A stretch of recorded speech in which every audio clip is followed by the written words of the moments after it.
तमाम संतों गुरुओं महापुरुषों के चरणों में श्रद्धा सुमन अर्पित करते हुए तथागत भगवान गौतम बुद्ध जी, आरक्षण के जनक छत्रपति साहू जी महाराज, भारतीय संविधान के रचयिता भारत रत्न बाबा साहब डॉक्टर B.R. अम्बेडकर जी एवं बहुजन समाज पार्टी के संस्थापक मानवर कांसी राम साहब के चरणों में श्रद्धा सुमन अर्पित करते हुए आज बहुजन समाज पार्टी की राष्ट्रीय अध्यक्ष बहन कुमारी मायावती जी के निर्देशानुसार गांव चलो की तरफ जो है में धमरुआ सेक्टर की बैठक में ठीक है उपस्थित अयोध्या मंडल के पूर्व प्रभारी परम सम्मानित बड़े भाई तिलकधारी गौतम जी, इस विधानसभा के विधानसभा अध्यक्ष परम सम्मानित छोटे भाई राज बहादुर जी, संचालन का काम देख रहे विधानसभा सचिव परम सम्मानित अनिल कुमार शर्मा जी, पूर्व जिला पंचायत सदस्य परम सम्मानित जियालाल निषाद जी, काफी समय से जो है हम लोगों के साथ काम कर रहे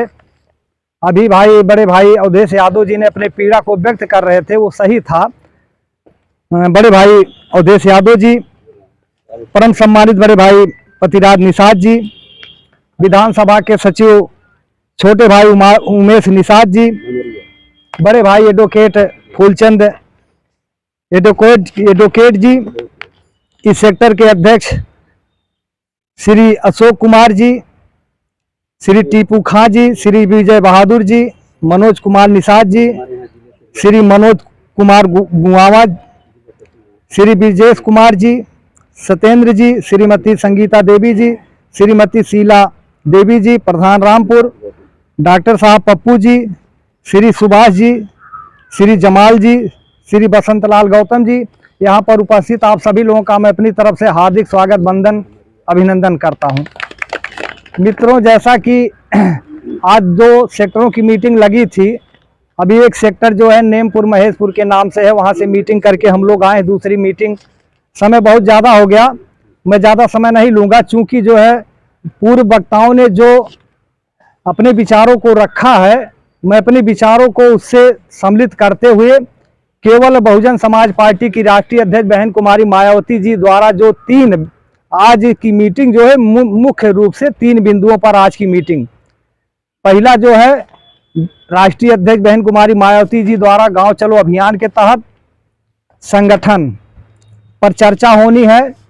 पुनः जो है संगठन पर विचार होकर के जो पुरानी कमेटी बनी है उस पर विचार करने की जो है पढ़े लिखे बुद्धिजीवी साथी हैं, सोशल मीडिया फिर सब परिचित हैं।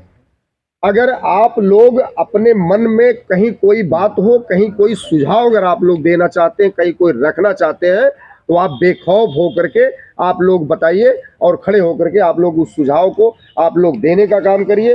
क्योंकि ये गांव चलो जो अभियान है, ये कार्यक्रम जो है, यहाँ जो हमारे जिले से नेता आएंगे, मंडल से नेता आएंगे, वो अपनी बात को रखेंगे और आपकी बात को, संदेश को लेकर के आदरणीय बहन जी की, जब देखिए हमारे विजय बहादुर भाई हैं, ये कार्यक्रम को रिकॉर्ड कर रहे हैं। अब ये कार्यक्रम चला जाएगा, अभी जो रजिस्टर है, दस्तखत हुआ है, ये भी कार्यक्रम चला जाएगा। ये सब कार्यक्रम जो है बहन जी और उनसे जुड़े तमाम ऐसे जिम्मेदार साथी बैठाए गए हैं जो सभी कार्यक्रम तब अपन निवेदन करना चाहेंगे। अगर कोई साथी हमारे अध्यक्ष जी के बोलने अगर कोई साथी अपना सुझाव अगर देना चाहते पार्टी संबंधी, तो आप बिल्कुल बेखौफ होकर के, चूंकि अपना कार्यक्रम है, अपने लोग हैं, आप दे सकते हैं। मैं अध्यक्ष से निवेदन करना चाहता हूं, समय को ध्यान में रखते हुए आप अपनी बात को, अपने लोगों को धन्यवाद दें और कार्यक्रम में जो है सुझाव देने का काम बहुत बहुत धन्यवाद संचालक महोदय को। सेवा में सबसे पहले बोध सत्य बाबा साहब डॉक्टर B.R. अम्बेडकर जी के चरणों में सच्ची श्रद्धा सुमन अर्पित करते हुए सामाजिक परिवर्तन के अग्रदूत माननीय श्री कांसी राम साहब जी के चरणों में सच्ची श्रद्धा सुमन अर्पित करते हुए आदरणीय बहन कुमारी मायावती जी के दीर्घायु होने की कामना करते हुए यहाँ पर उपस्थित संचालक महोदय अनिल शर्मा भाई, अवधेश भाई, रामराज गौतम भाई, तिलकधारी आदरणीय विधानसभा अध्यक्ष संजीव राजेश गौतम, अच्छे लाल दादा फूलचंद नेता जी, आज सभी लोगों का मैं हार्दिक दिल से अपनी तरफ से, अपने सेक्टर कमेटी की तरफ से वंदन अभिनंदन करता हूं। और आने वाले भविष्य में ऐसी गलती मैं नहीं करूंगा जो कि मतलब इतना कम संख्या में यहाँ पे इकट्ठा हुए हैं। अब भैया गांव चलो अभियान के अंतर्गत गांव में ही मैं मीटिंग करवाऊंगा।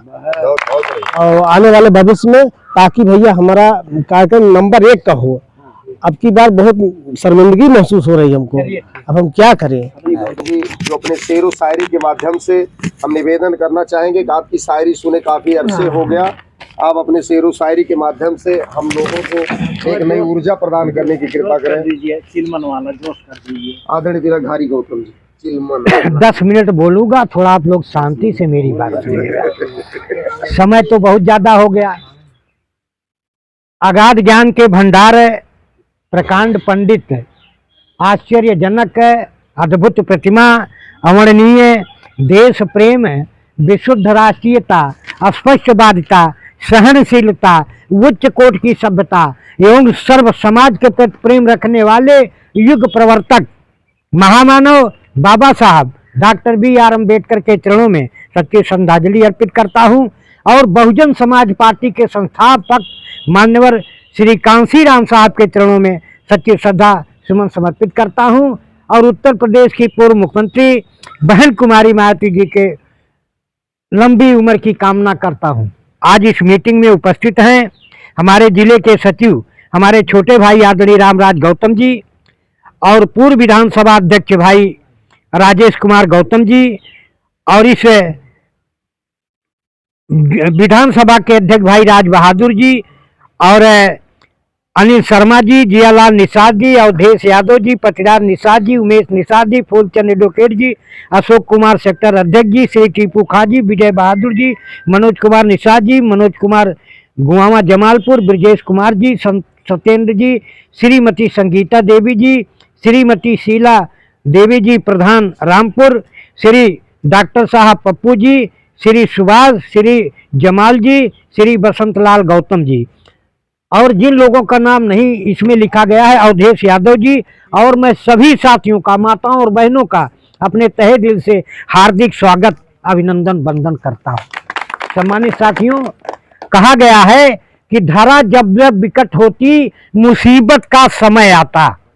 कहा गया है कि धरा जब जब विकट होती मुसीबत का समय आता, किसी भी रूप में कोई महामानव चला आता। अरे खिला फूल एक ऐसा सुंदर, महक उठा उजड़ा उद्यान और किया सुगंधित प्रजातंत्र को लिखकर भारत का संविधान। अभी आपने कहा सांसद की बात, सांसद है किसी काम का नहीं है। उनके ऊपर मुझे एक शेर याद आ गया कि वक्त के साथ जमाना भी बदल जाता है, वक्त के साथ जमाना भी बदल जाता है और जिसको आता है चलना वो संभल जाता है। वक्त के साथ जमाना भी बदल जाता है, जिसको आता है चलना वो संभल जाता है और जो ज्यादा उछलता है, जो ज्यादा उछलता है वो फिसल जाता है, ऐसा गिरता है कि नक्शा ही बदल जाता है। अभी हमारे तमाम साथियों ने अपनी अपनी बात को रखने का काम किया और तमाम बात आप लोगों ने बताया, बहन जी की विकास की बात बताया। मैं सिर्फ कैडर तो नहीं दूंगा लेकिन चंद शब्द रखूंगा कि 95 में पहली गवर्नमेंट बहुजन समाज पार्टी की बनी। कब बनी? 95, 3 जून 1995 को बहुजन समाज पार्टी बनी, सरकार बनी। और पीछे नहीं जाऊंगा, बहुत लंबा हो जाएगा। और आपके जिले अंबेडकर नगर की ही मैं आपकी बात करूंगा, ज्यादा दूर नहीं जाऊंगा। आपने देखा जब पहली बार बहुजन समाज पार्टी की सरकार बनती है तो यहां से हमारे 5 विधायक रहे और 3-4 लोग मंत्री भी हो गए। और इस अकबरपुर को जिला बनाने की बात, चाहे वो कांग्रेस पार्टी रही हो, चाहे जनता दल रही हो, चाहे भारतीय जनता पार्टी रही हो, चाहे कांग्रेस पार्टी रही, जितनी पार्टियां हैं सारे लोगों ने जिला बनाने की बात किया, लेकिन सभी पार्टी चली, किसी ने अंबेडकर नगर को जिला बनाने का काम नहीं। और जब पहली बार बहुजन समाज पार्टी की सरकार बनती है, उत्तर प्रदेश की पूर्व मुख्यमंत्री बहन कुमारी मायावती जी मुख्यमंत्री बनती हैं, तो उनके दिमाग में हमारे विधायकों ने रखा कि बहन जी अंबेडकर नगर बहुत पिछड़ा इलाका है और अकबरपुर पिछड़ा इलाका है, इसको जिला का दर्जा मिलना चाहिए। बहन जी ने सोचा कि राजे सुल्तानपुर से लेकर के आजमगढ़ से बॉर्डर से लेकर के लोग फैजाबाद तारीख देखने जाते हैं तो 3 दिन का सफर होता है। आपका धमरुआ करीब में है, नीमपुर करीब में है, लोग यहाँ से ट्रेन पकड़ लेते थे, पहुंच लेते थे, दूसरे दिन वापस आ जाते थे। लेकिन जो राजे सुल्तानपुर से मखनात चलता था, गंगा जी के किनारे से चलता था, सरजू जी नगर से चलता था, तो उनको 3 दिन लगता था और तीसरे दिन वो अपने वतन को पहुंचता था। धन्य है बहन कुमारी मायावती जी। बहन कुमारी मायावती जी 29 सितंबर 1995 को अंबेडकर नगर में आने का काम किया। इसमें सारे साथी गए होंगे, जो भी हमारे पुराने हैं सभी लोग गए होंगे जब बहन जी पहली बार शिव बाबा के मैदान में 29 सितंबर 1995 को आई और अपने हेलीकॉप्टर में डीएम और एसपी को साथ लेके आई। डीएम और एसपी को साथ लेके आई, एक तरफ डीएम को खड़ा कर दिया बहन जी ने, एक तरफ एसपी को खड़ा कर दिया और लोगों के दिमाग में तमाम चीजें नाच रही थी कि बहन जी जिले का नाम किसके नाम से करेंगी, किसके नाम से करेंगी। लेकिन धन्य है बहन कुमारी मायावती जी।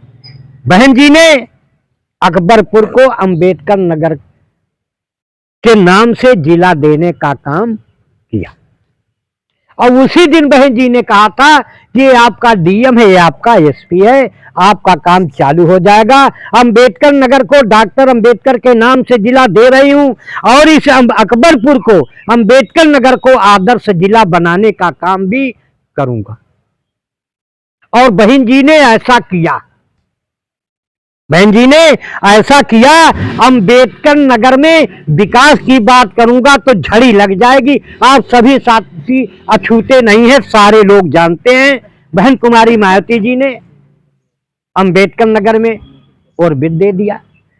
अंबेडकर नगर में 300 सैया का हॉस्पिटल पीजीआई दे दिया, महामाया हॉस्पिटल दे दिया, और भी दे दिया, पॉलिटेक्निक कॉलेज दे दिया, इंजीनियरिंग कॉलेज दे दिया, जीजीआईसी कॉलेज दे दिया, सीडीओ ऑफिस दे दिया, डीडीओ ऑफिस दे दिया, डीएम ऑफिस दे दिया और सड़कों का जाल बहन कुमारी मायावती जी ने बिछा दिया पूरे प्रदेश में। और जब बहन जी की सरकार आई तो विकास हुआ। और अभी भाई अनिल शर्मा जी बता रहे थे कि जो भी विकास बहन जी ने शुरू किया था और जब बसपा सरकार गई तो उसका विकास रुक गया और बीच में समाजवादी पार्टी आ गई और बीच अधूरे में था।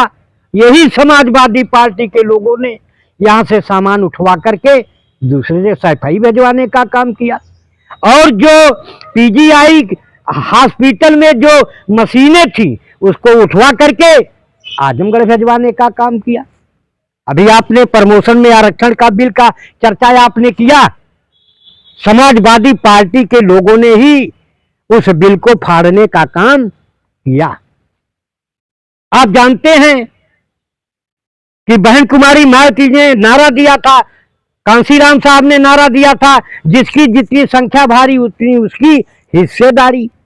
जब बहन जी की सरकार बनती है तो हर समाज के लोगों को सम्मान मिलने का काम होता था, चाहे जिस जात बिरादरी का हो। सबको विधायक बनाया, मंत्री बनाया, एमएलसी बनाया और जिला पंचायत प्रधान, बीडीसी झड़ी लग जाती थी। भाई अनिल शर्मा जी बैठे हैं, अनिल शर्मा जी बैठे जब यहाँ जिला पंचायत का इलेक्शन आपके जलालपुर विधानसभा या अंबेडकर नगर में होता था, यहाँ से 24 जिला पंचायत जीत करके जाते थे नहीं रामराज बाबू? 27 जीत के गए हैं, ये आप लोगों के बल पे गए हैं। और जब 27 जिला पंचायत जीत के जाते थे तो आपका जिला पंचायत अध्यक्ष बन जाता है और जब जिला पंचायत अध्यक्ष बन जाता है तो आपके जिले का विकास होता है, आपके क्षेत्र का विकास होता है। तो साथियों, क्योंकि 2 बजे से मीटिंग थी, बड़ी लंबी वक्ताओं की लाइन है, 4:20 हो गया। हम लोग एकदम आजमगढ़ के बॉर्डर से चल के आए हैं। भाई राजेश कुमार जी एकदम बॉर्डर से हैं, मैं तो थोड़ा पहले हूं। भाई रामराज जी दशहरा से आए हैं। भाई उमेश निषाद जी दिघौटा से आए हैं। थोड़ा समय और चर्चा करूंगा। जहाँ भाई टीपू भाई बैठे हैं, पथराज निषाद बैठे हैं, गर्मी पड़ता है, पथराज निषाद बैठे हैं, और इन सभी लोगों का, ये सभी जाट बिरादरी के लोग, बैकवर्ड कहता मुझको क्या मिला, यादव अवधेश यादव बैठे कहते मुझको क्या मिला। मैं थोड़ा सा चर्चा करूंगा कि अगर बहुजन समाज पार्टी मान्यवर कांसीराम बहन कुमारी मायावती जी के शासन काल में, और बहन कुमारी मायावती जी के शासन काल में नहीं, तब सरकार नहीं बनी थी, हमारे केवल 3 MP जीते थे। आजमगढ़ से रामकिशोर यादव जीते थे, सांसद थे, और बिजनौर से बहन कुमारी मायावती जी जीती थी, और पंजाब से हरभजन सिंह लाखा जीते थे। 3 सांसद थे। उस समय VP सिंह प्रधानमंत्री के दौर में थे। प्रधानमंत्री को वोट चाहिए था। इन्होंने माननीय कांसीराम साहब से कहा कि सर मेरी सरकार बना दीजिए। तो कांसीराम साहब तो भगवान थे, उन्होंने बगैर सोचे समझे कहा चलो मैं तुम्हारी सरकार बना देता हूं, लेकिन मेरी 3 शर्तें हैं, मेरी 3 शर्त मान लो तो तुमको वोट मैं दे दूंगा। तो VP सिंह ने कहा सर आपकी कौन सी शर्तें हैं? उन्होंने कहा कि पहली शर्त मेरी यह है कि बाबा साहब डॉक्टर भीमराव अंबेडकर को भारत रत्न से सुशोभित करने का काम कीजिए आप। उन्होंने कहा ठीक सर आपकी बात मान लेता हूं। दूसरी शर्त उन्होंने कहा कि जो आप रथ चलवा रहे हो, ईंटा पुजवा रहे हो, उसको रुकवाने का काम करो। तो उन्होंने कहा चलिए सर ये भी मैं मान लेता हूं। तीसरी शर्त मान्यवर कांसीराम साहब ने कहा, उन्होंने कहा कि मंडल कमीशन की रिपोर्ट लागू कर दो। और जब वो प्रधानमंत्री बन गए तो मस्ती में हो गए। तब माननीय कांसीराम साहब ने दिल्ली के लाल किले पर पूरे देश के लोगों को बुला करके हुकार भरने का काम किया, और उन्होंने नारा दिया कि मंडल कमीशन की रिपोर्ट लागू करो वरना कुर्सी खाली करो। और उस समय VP सिंह घबराए, और घबरा करके उन्होंने तीनों शर्तों को मान करके बाबा साहब को भारत रत्न से सुशोभित किया। और बिहार में माननीय लालू प्रसाद यादव जी के क्षेत्र में जाके रथ रुकवाया, और इधर मंडल कमीशन के आनंद फानन में रिपोर्ट लागू कर दिया। यही मेरा दलित शोषित समाज रोडों पर गोलियां खा रहा था, मार खा रहा था, और बैकवर्ड समाज तमाशा देख रहा था। लेकिन उनको आरक्षण मिलने का काम, 27% आरक्षण जो मिलने का काम हुआ वो बहुजन समाज पार्टी के नाते हुआ। और जब बहुजन समाज पार्टी के नाते हुआ, जब बैकवर्ड समझा ये मेरा आरक्षण है, तब बैकवर्ड रोड पे आया, तब जाके बवाल शांत हुआ। साथियों समय बहुत हो गया है। मैं इन्हीं चंद शब्दों के साथ आप सभी साथियों का कभी अवसर मिलेगा। भाई हमारे सेक्टर अध्यक्ष अशोक भाई कह रहे हैं कि हम गांव-गांव में मीटिंग करवाएंगे। हम लोग तैयार हैं, आप जब भी आदेश करोगे हम लोग आपके साथ हैं और तुरंत पहुंचेंगे, चाहे रात में हो चाहे दिन में हो। रात में कराओगे तो हम लोगों को भोजन भी करवाना पड़ेगा, और दिन में करवाओगे तो कोई बात नहीं है, लेकिन हम आपके साथ हैं। आप जब भी आदेश करो हम लोग मीटिंग करने के लिए तैयार हैं। और पूरे क्षेत्र में मीटिंग लगी है, और पूरे क्षेत्र में हम लोग डेली मीटिंग कर रहे हैं। इन्हीं चंद शब्दों के साथ हमारी प्रधान जी बैठे हैं, माताएं बहनें बैठी हैं, पिता तुल्य बुजुर्ग बैठे हैं, नौजवान साथी बैठे हैं। मैं आप सभी साथियों का हार्दिक स्वागत करते हुए एक क्या नाम है सर, एक शहर के साथ कि जुल्म का पेट कभी फाटेगा जरूर। गौर करिएगा साथियों, मैं तो कैडर देने वाला था, कैडर दूसरा होता है। जुल्म का पेट कभी फाटेगा जरूर, और गरीबों का हक कभी फाटेगा जरूर। और नापाक होती है जुल्म का पेट कभी फाटेगा जरूर, गरीबों का हक कभी बटेगा जरूर। और नापाक होती है कुत्तों की दोस्ती, अगर वो काटेगा नहीं तो चाटेगा जरूर। आए बहुजन समाज पार्टी के लोग कि अगर जालिम से खंजर आजमा लेते तो अच्छा था, आप लोग अपने जुनून पैदा करिए। अगर जालिम से खंजर आज मा लेते तो अच्छा था, लहू में डूबकर बेड़ा बचा लेते तो अच्छा था। वही बेड़ा जो बनता है हमारे पांव की बेड़ी, उसी को मोड़ कर खंजर बना लेते तो अच्छा था। जय भीम, जय भारत, नमो बुद्धा।